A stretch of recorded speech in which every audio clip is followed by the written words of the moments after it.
to sit here. I know for Southern California, it's unacceptable weather to be out in. Today we have Reverend Dr. Gary Sattler talking about something that I think only a handful of us deal with on a regular basis, anxiety. Today's my 3-month wedding anniversary, and I thought maybe 3 months ago that would be the end of my anxiety, and somehow it just keeps piling up. So I'm really looking forward to what Gary has to tell us. He's going to fix everything for us, I hear. So it's going to be great. Well, that doesn't make me anxious. Thank you all for coming and give it up for Gary. Okay, let's begin with a brief word of prayer. God, we thank you that, as always, you have showered us with all manner of blessings and many that we're not even aware of. We thank you for sending us off, traveling with us, and awaiting our arrival. And we ask that by your Holy Spirit, whatever shape we are in this day, we know that you receive us, and by your Spirit that you will comfort us, encourage us, companion us. So today we just say thanks. Amen. All right. Let's see. Anxiety is one of the more common diagnoses that we get in my one profession, of course, is, theology professor. The other one's psychoanalyst. And but here's what I think is funny. This shows we're a Presbyterian church. We had 2 rows of chairs set up, and we had to set up another row in the back for people who can't bear to sit in the front.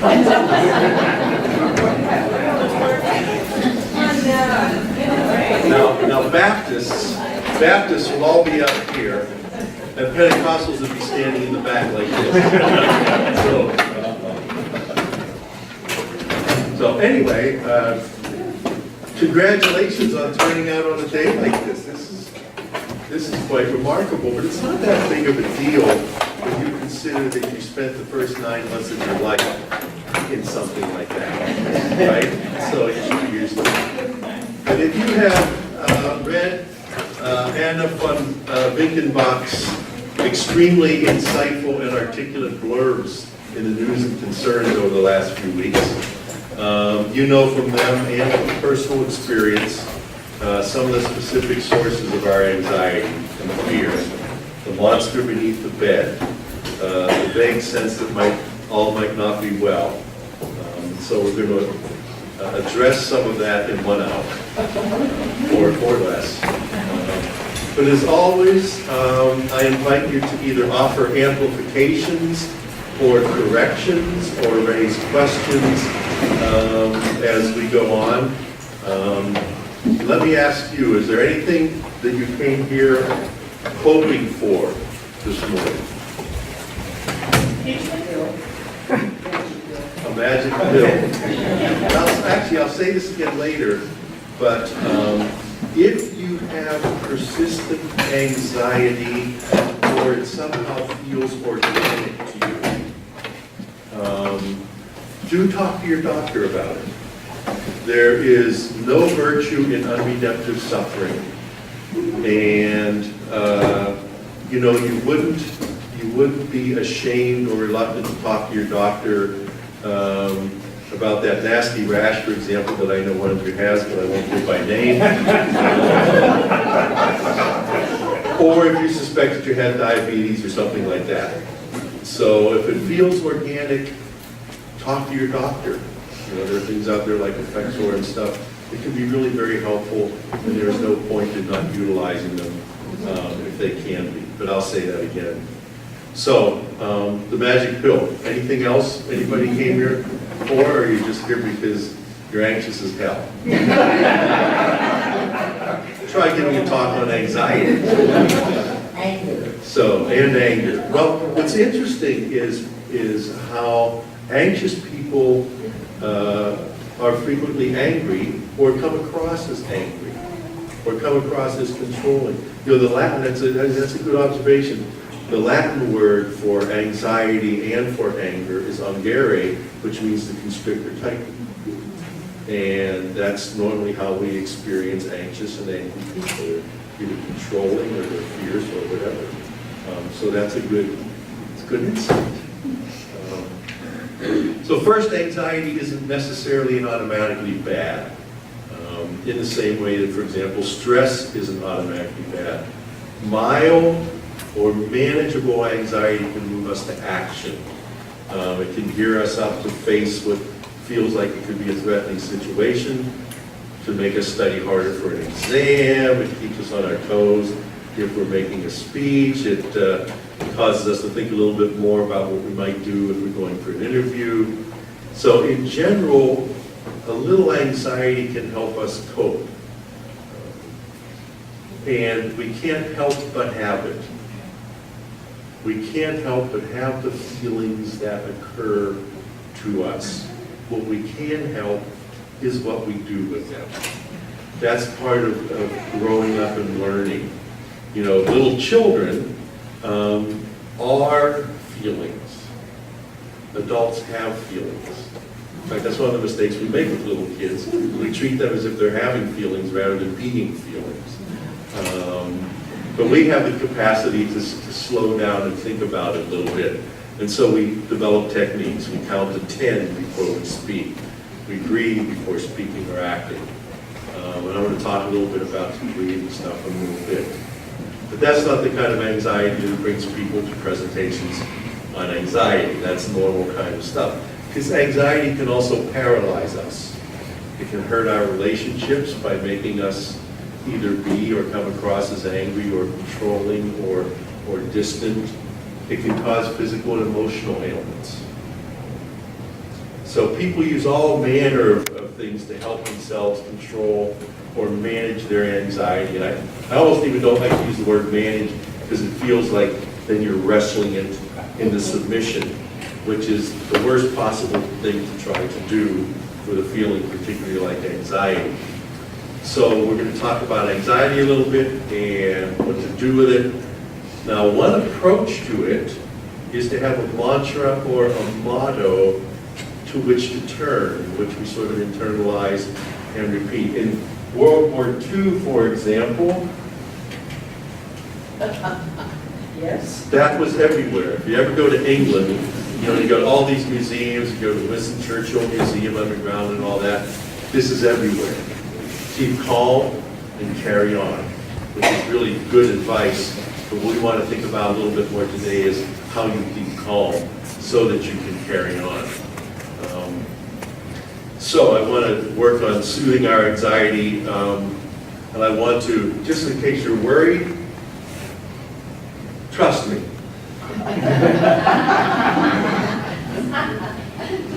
There we go. So you've probably seen similar things like this, that they say keep calm and eat donuts, keep calm and go shopping. But simply telling somebody to be calm without acknowledging their feelings and without them acknowledging the feelings also can generate a little bit of pushback. Can you read that? I don't do the keep calm and carry on thing. I do the spontaneously combust and go totally mental thing for your information. Which, if it's not self-rather destructive, so humor can be helpful, actually it can, but let's talk about anxiety per se. They're very much related, but there's a fine line between fear and anxiety. For fear, there's a clear and present object of that fear. There's a person lurking on the corner. That really is a poisonous spider walking up my arm. So fear is the emotional response to a situation in which a person feels threatened imminently. So the cause is realistic. Experientially, they're pretty much the same thing.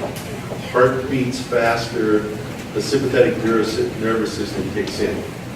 The heart beats faster, don't be anxious, we have seats.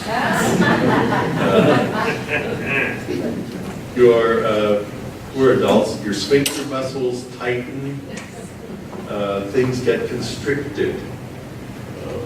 And that happens both with fear and anxiety. It's just that in anxiety, you're in a chronic state of that. And so you can imagine how how unhelpful that kind of thing is. And so the focus of the response is also different. It's real versus imagined danger.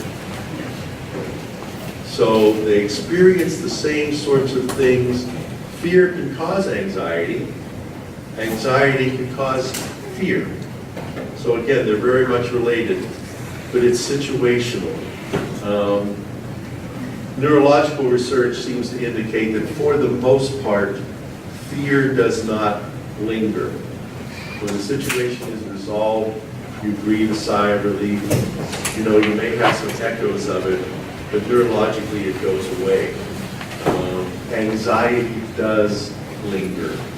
It stays in the brain, and therefore it stays in the body.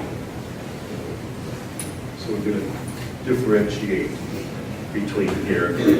But again, they feel very much the same, and some of the responses are the same as well. It's just that fear is also not quite as destructive unless it moves us to do something destructive. Fear is a psychological response to danger. That means something is present and there. Anxiety is more free-floating. It's, in a way, it's uncaused. It's probably not going to kill you. Fear is a specific threat. We know why we're afraid. There's that guy on the corner. There's that spider coming up my arm. In anxiety, we're not quite sure why we're afraid. It just seems to come from all over the place. Fear is temporary. It might just pass by once the threat is over with. Anxiety feels permanent, doesn't go away. Fear is limited to the values. That's the things that can be reached by the threat, like my life. The guy hanging out on the corner can be a threat to my life. The spider can be a threat to my health. But anxiety, again, feels kind of global. And we know how to cope with fear. We have these fundamental physical reactions. We used to say fight or flight. Now it's fight or flight or flop or freeze, which we see in nature. Some animals, when threatened, freeze, and they essentially disappear against the background. You know, or playing possum, that's flopping. So we have these built-in reactions to a fearful thing, but for angst or anxiety, not much seems to actually overcome it, in part because we don't know exactly what it is.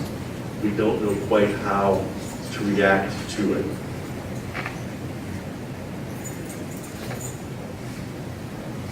Simply put, fear is a feeling of doom in response to an imminent danger, and there's a specific or clear resolution. Anxiety is a feeling of doom, but it's unease when there's nothing imminently present. So sources of our anxiety, they are our wiring. Some of us are born that way. And so that's when we talk to our doctor about it. But also talk therapy with medication usually is the best for almost any psychological condition. Talking actually alters your brain, by the way. So some of us are born that way. Just a person can be born with an orientation towards depression or an orientation towards being happy. I mean, some of you with more than one kid, you'll talk about how, you know, so-and-so was just kind of cranky from the moment they appeared, and so-and-so was just devil-may-care from the day they appeared. They're just wired differently. And then how we deal with them either mitigates or exacerbates that. Our history. Pardon? Okay. And again, if there are any questions, concerns, anxieties, amplifications, please feel free to jump right in.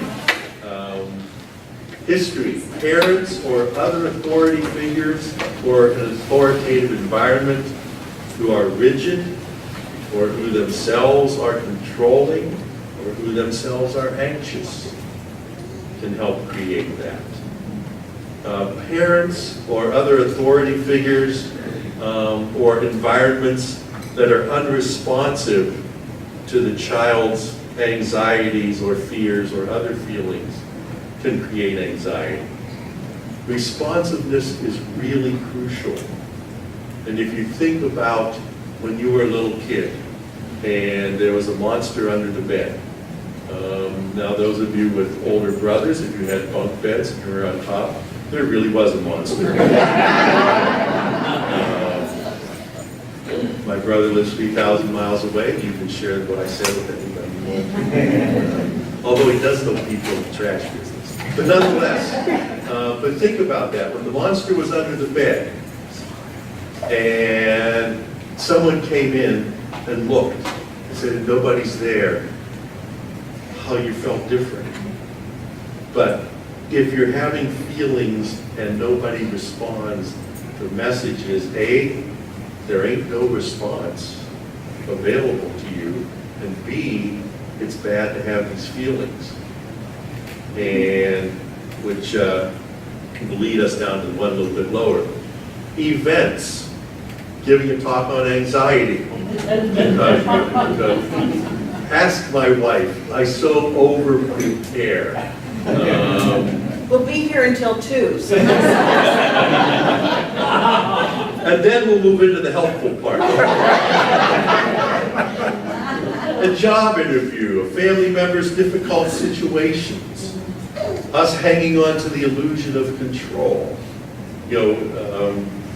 But a fourth thing then is, and this kind of goes back to the history thing and the responsive thing, suppression of emotions.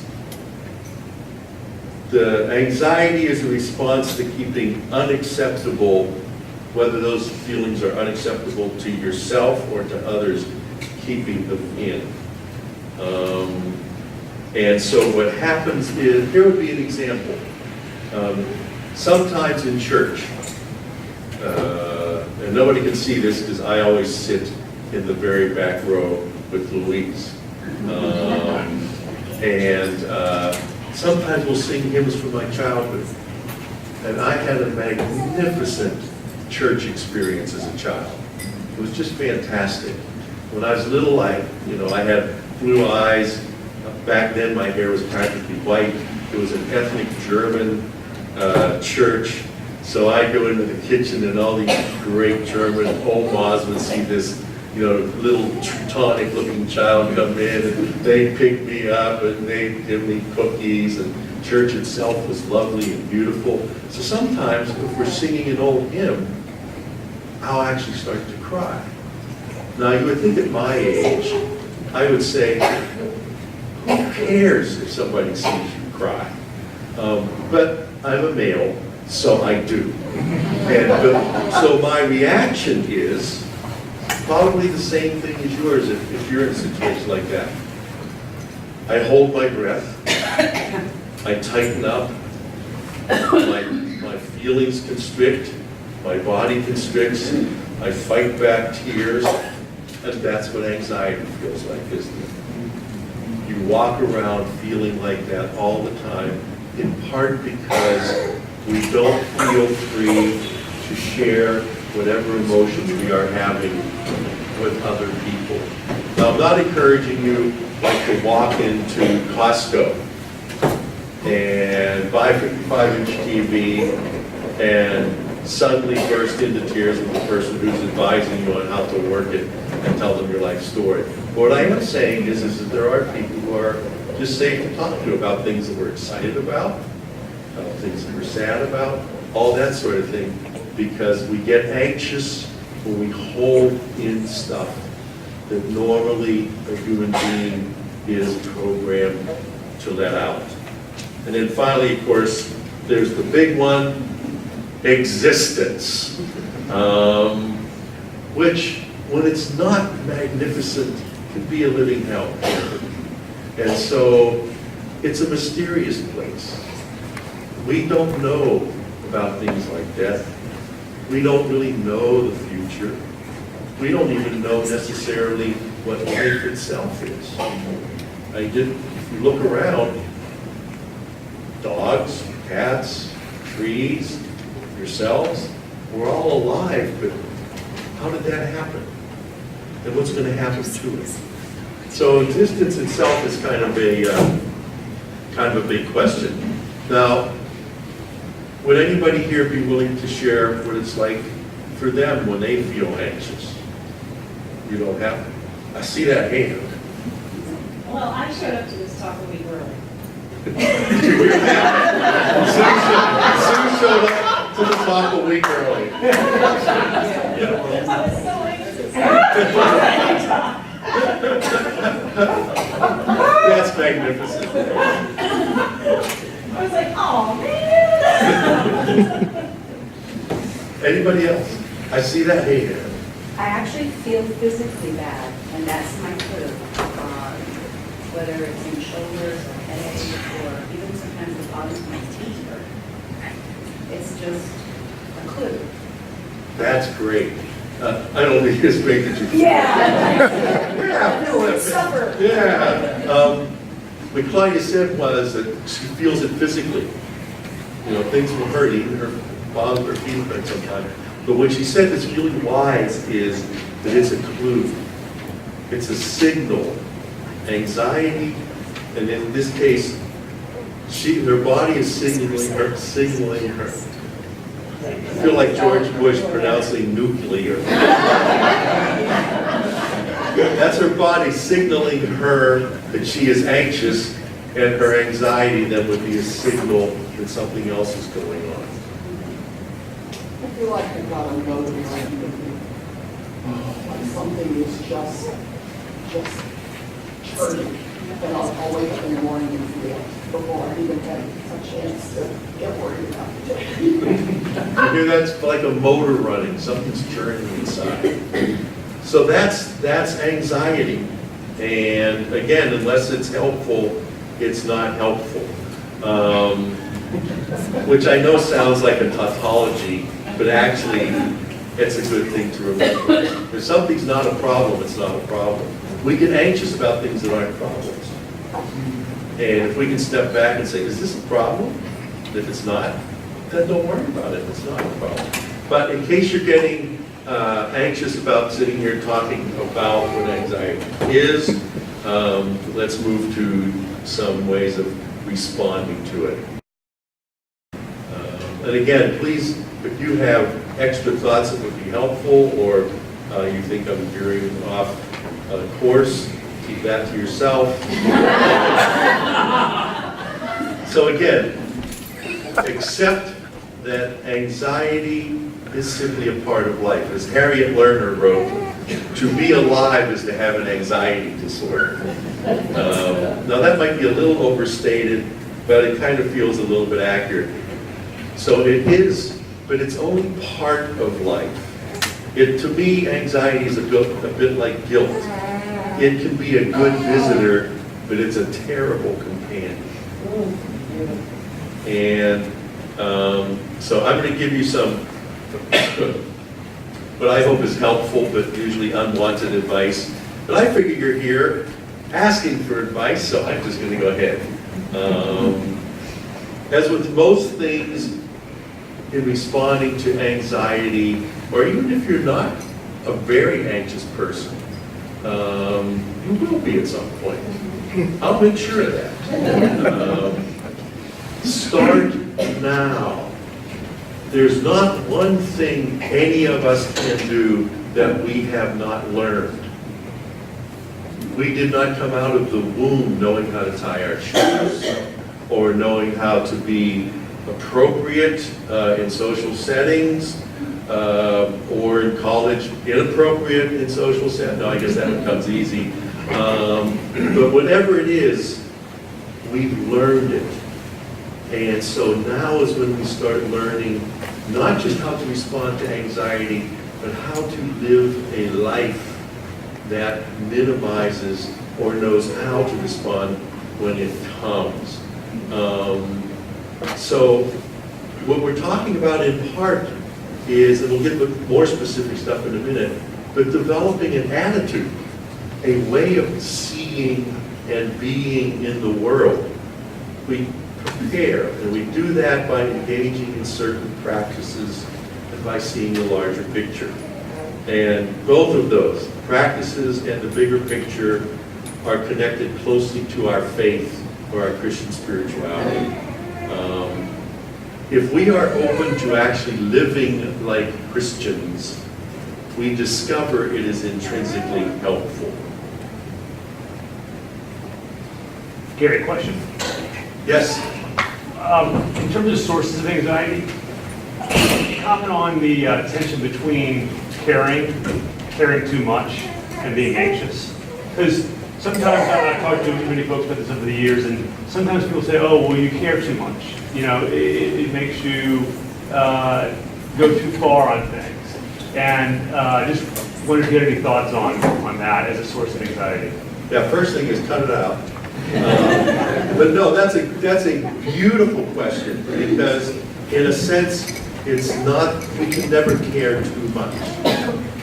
But what we can do, and that's all part of our process as Christians, what we can do is learn to discern how far we are capable of doing something as caring people. And it's tough and complex being a human being, because there is no one-size-fits-all thing. And so we suffer when we can't help a situation or a person about whom we care enormously. So I would never say you care too much. I would say that it is your frustration with not being able to be as helpful as you would like to be that causes the anxiety, because then you're out of control, and being out of control is a fearful situation. And when we're fearful, like I said earlier, everything tightens up. So it's a matter of discernment. Even though it's a cliche, I think it's very valuable to remember and pray the serenity prayer. A lot of 12-step people use it. Allegedly, this goes back to Reinhold Niebuhr. About essentially things we can change, things we can't, knowing the difference. And so it is learning. Who was it that said the perfect is the enemy of the good? And another way of thinking about it is the perfect is the enemy of the good enough. And almost everybody in this room is a high achiever one way or another. And I would be willing to bet that if we wired you all up, I could get into your wallets much easier. If we wired you all up, that almost everyone here would have some degree of perfectionistic tendencies. And I don't mean that as a negative criticism. When I was having surgery, I wanted my doctor to have perfectionistic tendencies, maybe even be a little OCD. But it can get in the way of our relationships and get in the way of our own joy of life. And so I think discernment, you can never care too much, but the ways that you feel the need to care can be unhelpful. Let's put it that way. Was that answer your question or over answer? No, that's great commentary. Okay. Well, thanks for asking. Your questions are important. So one thing is community. Talk to a safe person about, when I say it, I don't just mean about your anxiety. I mean about whatever feelings that you're having. Even great feelings. Some of us are afraid to share really great feelings with people because we grew up in families where feelings in general, I grew up in a Teutonic, I grew up in a family of German and Swiss immigrants. Okay? I think that says just about everything that needs to be said. Now, I might annex your house, but I won't have any feelings about it. But talk to somebody just about, get used to talking about your feelings. You know, that really worries me. Or I feel really great today, or whatever it happens to be. But if it's a concern, talk about it till talking about it doesn't help. And then quit talking about it and go do something else. But as long as we hold things in, just even that phrase, right? Holding in your emotions. That's anxiety. And that creates anxiety too. It's like our mind takes a cue from our body. Then our body takes the cue from our mind, and we get back in this very constrictive feedback loop. So talk with somebody who is safe. Another thing that is experience. Try to remember times when you were fearful, anxious, and God somehow, either through something that happened in your interior, or through the presence of a friend, or from an unexpected surprise, someone brought you some strength and some comfort and some hope. You know, whenever you're having some concerns and you're having coffee with a friend, that's God being present to you through them. And those things have happened to you a lot more than you remember. Because again, neurologically, we are evolutionarily, and this is why it's great to be talking in a non-Southern Baptist church. We can talk about evolution and believe it. Evolutionarily, neurobiologically, we are hardwired to remember bad stuff better than good stuff. Because think about it. You know, if I forget where the orange tree is, I can eat something else, or I can always find another orange tree. If I forget where the lions are that scared the poop out of me yesterday, I'm really in much greater risk, right? So we are neurologically programmed to remember bad stuff and dangerous stuff. So we forget all those times when someone came through for us, or we prayed and something happened, or whatever. So remembering and having it called to mind is really crucial and helpful. And then we try to remember just lovely things. Remembering lovely things can really be helpful. And there are a lot of lovely things. There's my wife. I don't have to sleep in the garage tonight. And things we can give thanks for. Food, clothing, friendships, gravity. Where would we be without gravity, for example? We'd be slammed against the ceiling and have headaches. So we remember comfort that we've received, and we also try to remember the richness of our lives. Now, when we're feeling anxious, that's hard to do. You know, I'm a typical therapist. Everything I say is easier said than done, but that's still an important thing. Prayer, and prayer in the largest sense, either alone or with someone else. Pray silently, pray openly, ask God for help. Just sit and be. And just wait and see what happens. That is prayer as well. Cry out to God in your own words, or repeat the Psalms, or the 23rd Psalm, or the Lord's Prayer. Learn and repeat the Serenity Prayer. Ask someone to pray with you and for you. You know, when Martin Luther's little daughter was very ill, he wrote to his friend Philip Melanchthon, and he asked him to please pray for him because he was so full of anxiety, he could not bring himself to pray. So he asked his friend. It's okay to do that. In fact, we're a Christian community. Prayer is just sort of part of what we do.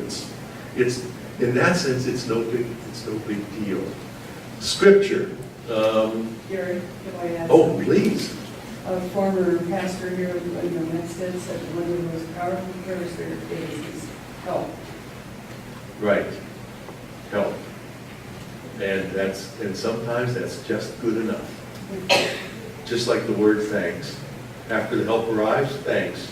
Meister Eckhart said, if thanks was the only prayer you ever said, that would be enough to. Yeah, so there you have it. So thank you.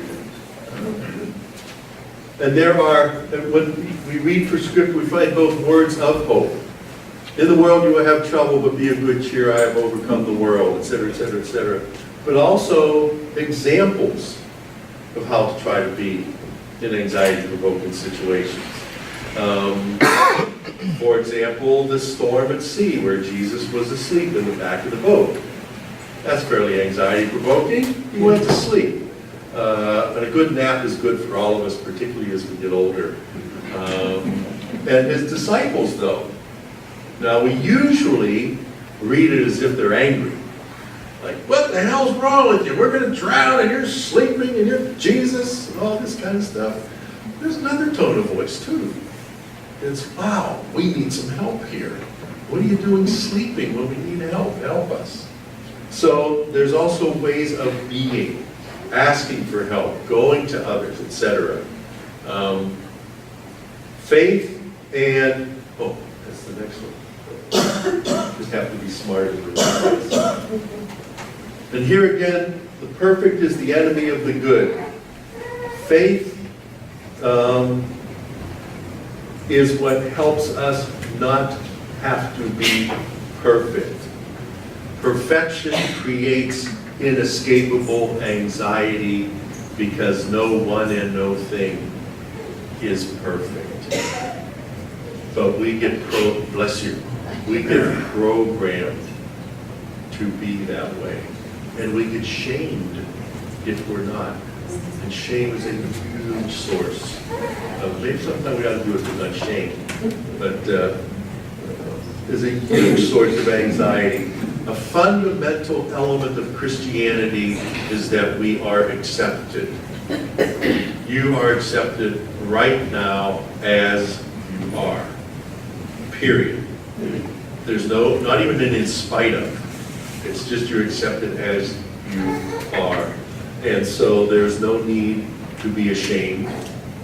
The only need is to accept your acceptability. And then get on with life. And let God do some stuff in you. Action is also inherent in Christianity. We are passive in what we receive. We are active in what we do with what we receive. Immerse, but don't lose yourself in the lives of others. That's another thing about what you asked. You can immerse yourself in the people you care about, but you can't lose yourself in them. We are responsible to them, we're not responsible for them. Might be another way of putting it. Practice loving kindness. Get up in the morning and decide that's what you're going to do and be this day. And that can help with anxiety because just as it can help to some degree with depression and other painful emotions, to practice love is to focus on the other, because to love is to relinquish our control in the thoughtful service of the other. I cannot just assume I know what you need. Although I have some advice for some of you in private later. I cannot presume to know that I know exactly what you need. And so I have to relinquish control and be able to stop focusing on what I want from you and discover what is most helpful for you. Paul Tillich said, the first duty of love is to listen.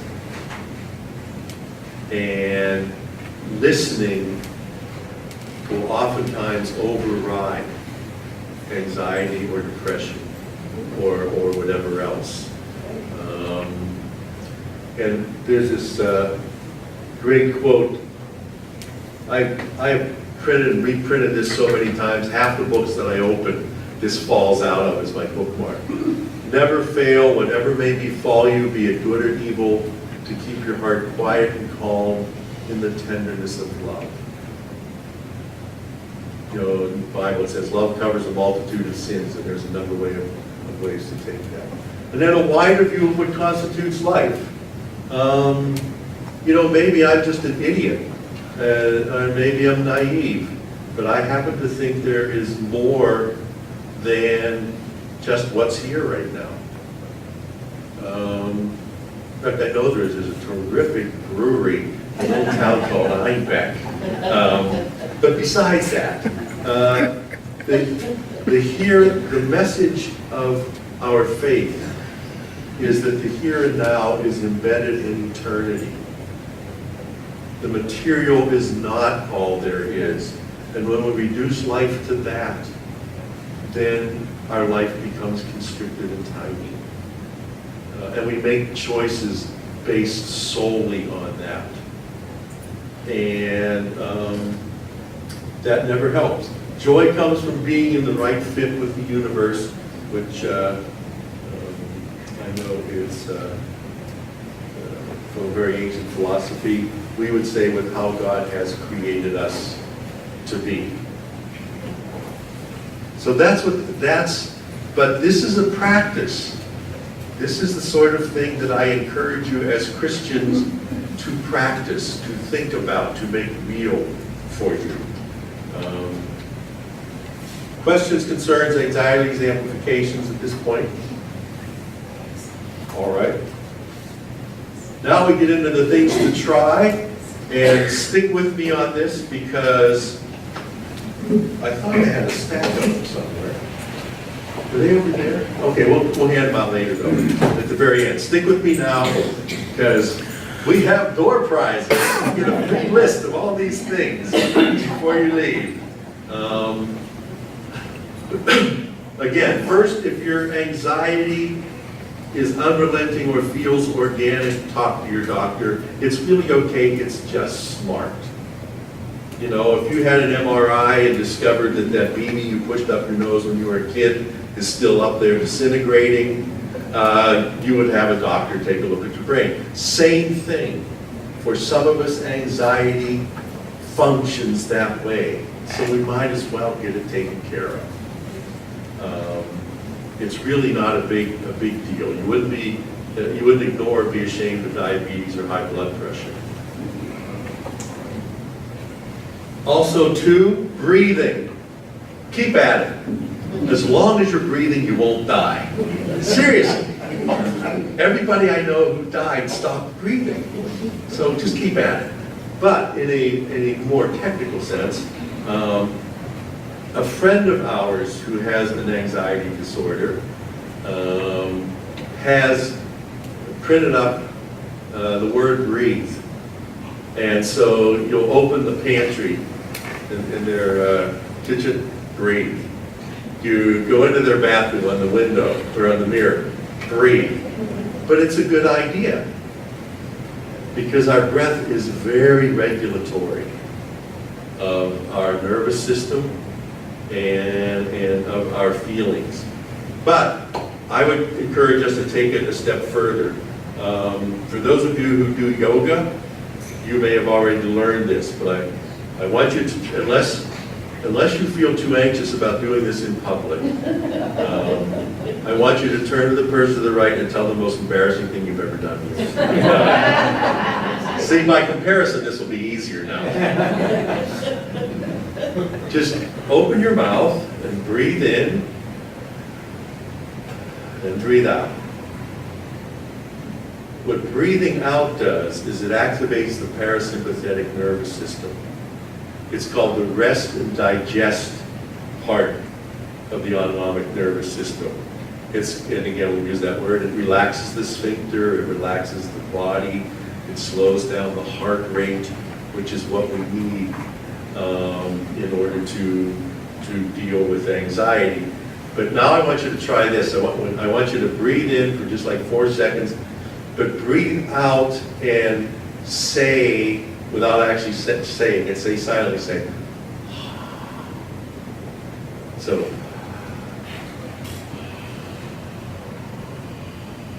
Did you notice that by trying to make the ha sound, that your breath comes out slower? That lets you breathe out longer.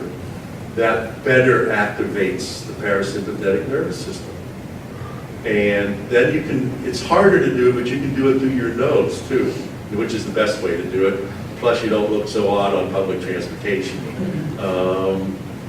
Breathe in through your nose, and then trying to make the ha sound, do it through your nose.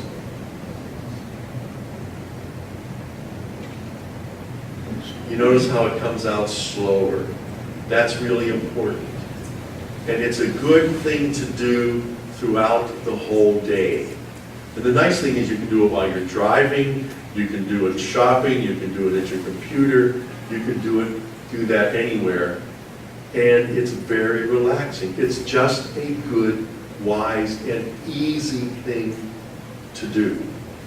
It's very helpful. Some people will, to remind themselves, will say to themselves silently, I'm breathing in, I'm breathing out.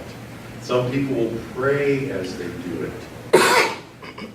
The important thing is that you just don't get addicted to doing it and think that that's going to solve everything, but it does help an enormous amount. So that's another thing that you can do. So thanks for trying that with me. There's the unhelpful visitor technique, as I like to call it, and actually it's surprising how many of my therapy patients will say, you know, when I remember to do this, it really helps. Remembering is really.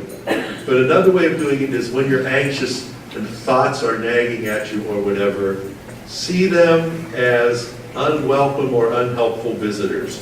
And sort of here's the image that I use.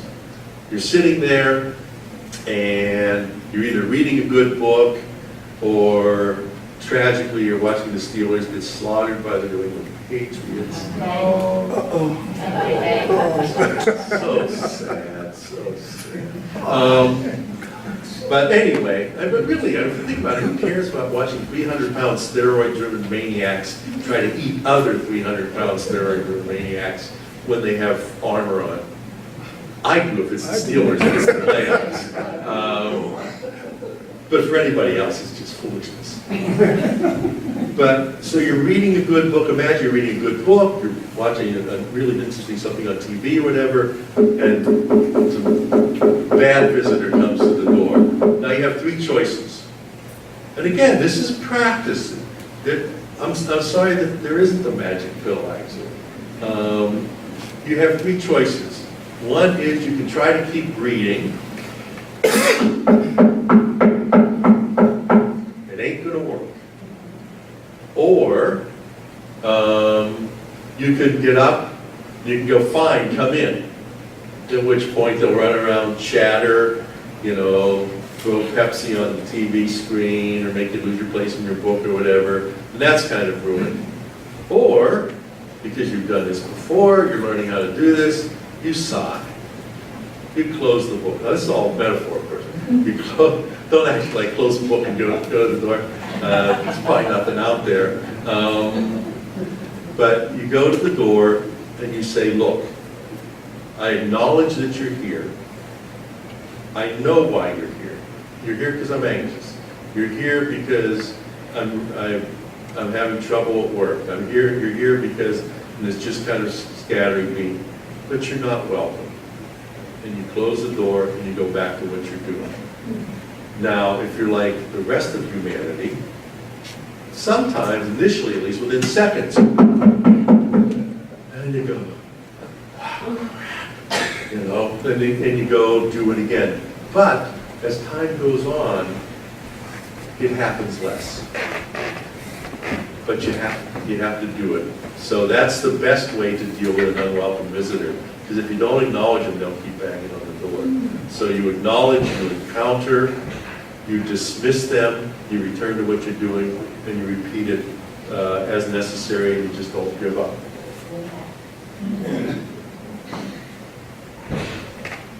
Third thing is reframe your choices, the ones you can, as an experiment.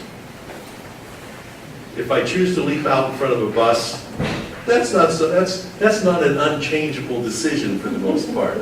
But there are a lot of things that we feel like decision making is a huge source of anxiety for us. Because remember, you're all perfect. You went to good schools, you read good books, you have, really good jobs, you live in a culture where things have to be just right. And so you gotta be perfect, so choices aren't just choices. It's not just, do I have cheesy fries? Or, well, actually, that's a big choice. Let's think about something a little, but you have a lot of choices and not every one of them is unalterable or life-changing. And if we can discern and think of our choices as experiments, I'm going to do this. If I don't like it or it doesn't work out, I won't do it again. I'll do something else. If there's a better choice next time, I'll make that one. So try to see choices in your life as an experiment rather than as stepping into a prison. That you make a choice and you're locked into it. And again, it's discerning the nature of the choice and what it's going to mean for you. I like what former President Obama told his daughters. He said, it's not the end of the world until it's the end of the world. And a lot of our choices aren't unchangeable. We just have such pressure to do the right thing all the time. And finally, now this might seem funny coming from somebody who, at least in one of my professions, emphasizes the importance of feelings. Remind yourself that it's just a feeling. It's a big, strong feeling, perhaps, that's trying to push us around or trying to paralyze us, but it's still just a feeling. And a parallel to that might be, and so many of you are such younger than I am, but way back there when I was in college, there was this drug people used called LSD, and it created bad trips. And one of the ways that you could help a person on a bad hallucinogenic trip was to continually, gently remind them that it's just a chemical and it's working its way out of their body. They're not really going crazy. And so if we can, we breathe, we do what we need to do that's helpful to us, and we remind ourselves that this is only a feeling. It's not going to hurt us in the way that being hit with, say, a board or something. So the amygdala always defeats the cortex. The amygdala is the lizard brain. That's the fight, flight, flop, or freeze part of the brain. The cortex is our executive functioning. When our amygdala is working, it's almost as if somebody reaches into our brain and just flips off the cortex. But we can, by practicing, get a better relationship between the cortex and the amygdala. It's sort of like having a better relationship between your adult and your child, or the adult that you are and the children that you might have. It becomes more of a working relationship rather than the amygdala having to win, run wild, and make you do things that you regret the next day. So if we learn to experience it, acknowledge it, and respond to it simply as it is. Whoa, I'm having some big feelings here. Years ago, I had a patient who said, consciousness is the time between when you have a feeling and when you act on it. And so what we want to do is we want to have a little bigger consciousness.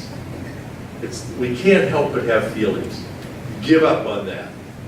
We're going to have them. But we can work on what we do with them and the means that they have for us.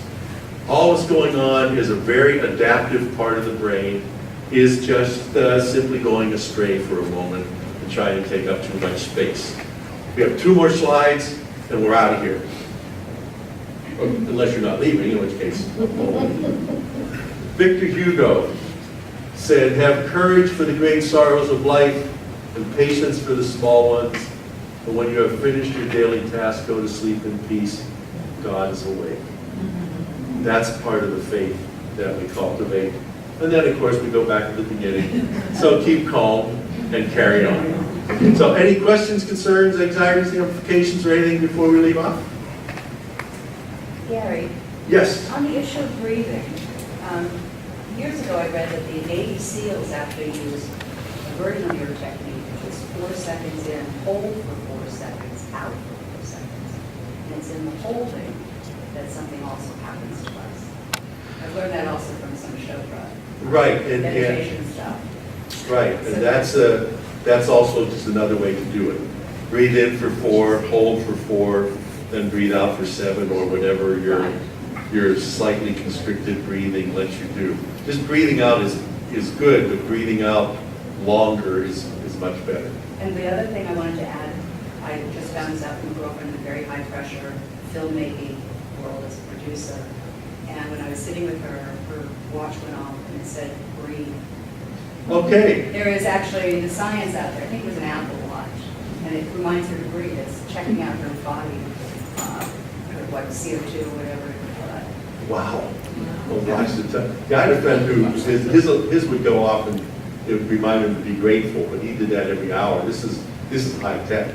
Yes, it, I had my doctor during a period of high stress, I had at work, said Mozart, like, don't underestimate the power of music to calm you and focus. terrific, yes. Mozart, Renaissance music. Yeah. Why am I thinking that you chose to have this particular meeting today, 2 days after what has happened this weekend? I don't know, I'm just the servant around here. I do what I'm told, I'm serving the education committee, not my choice, but I do think it's good timing. Very good. In that case, God bless you and keep you, God's face shine upon you and be gracious unto you, God's countenance be lifted up upon you and give you peace. Amen. Amen.